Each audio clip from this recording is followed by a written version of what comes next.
So the same view was held. And look at the date, 1922.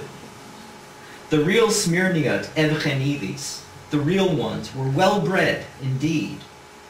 They were fastidious men whose roots in the Ionian soil of Homer go back thousands of years, to long before there was in England or in America.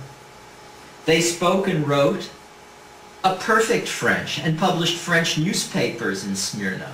They'd exported the choicest fruit in the world to European royal courts, not pockets full of currants. The King of England every year received a box of Smyrniot figs.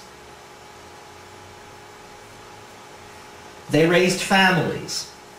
They built the first theaters in the Ottoman Empire. They held New Year's galas that were reported in European newspapers. They had yachts. And now they were being massacred, as the battleships of the Western powers stood offshore doing nothing.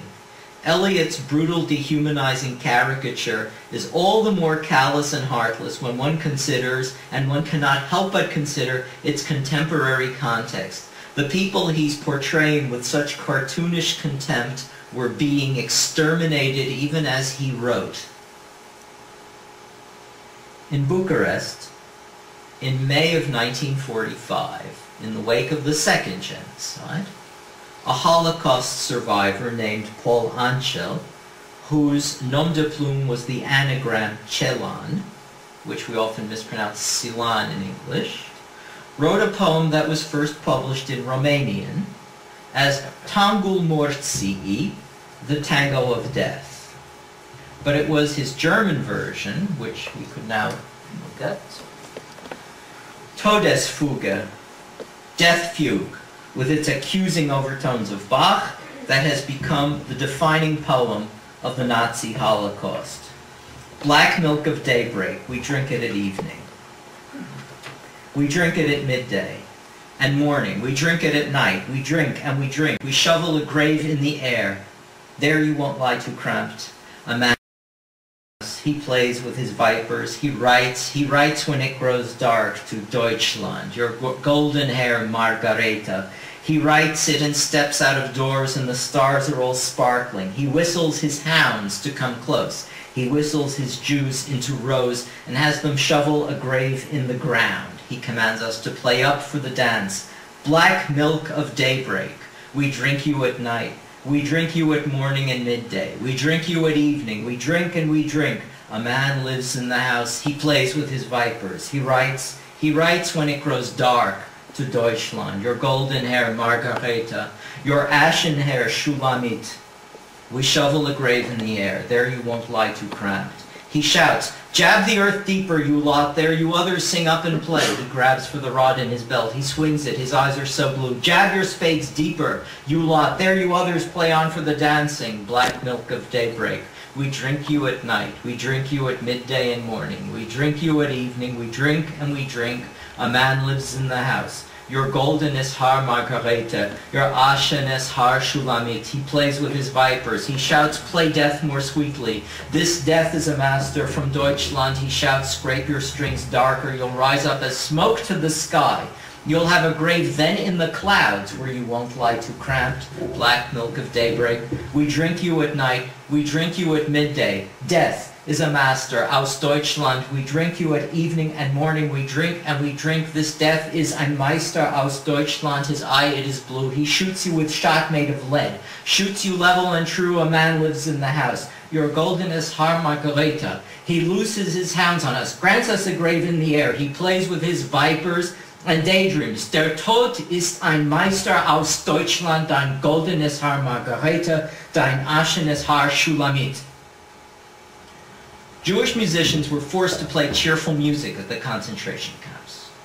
And in his memoir, Music of Another World, one survivor, Shimon Laks, wrote that at Auschwitz, white became black, and black became white.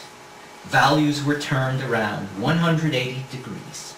And the first thing that stands out in Celan's poem is, of course, the arresting, and to us very familiar, image of black milk, which the inmates drink again and again, even as Tourian and his friend Vartan were sated, hapretzats, on the black milk of their own impending deaths.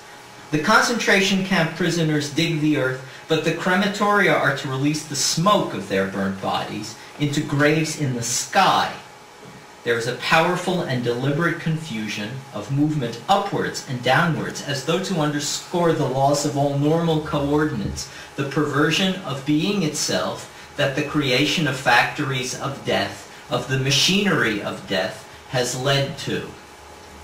The commandant of Auschwitz had been a 16-year-old soldier in the German army stationed in Turkey during World War I. He was a witness of the Armenian genocide. In fact, his army helped to organize it. And one recalls Tourian's phantasmagoric plunge to the depths of the sky, suzil, to plunge, to dive, directly before the ascent of heaven's unwavering stare in Durtunsk.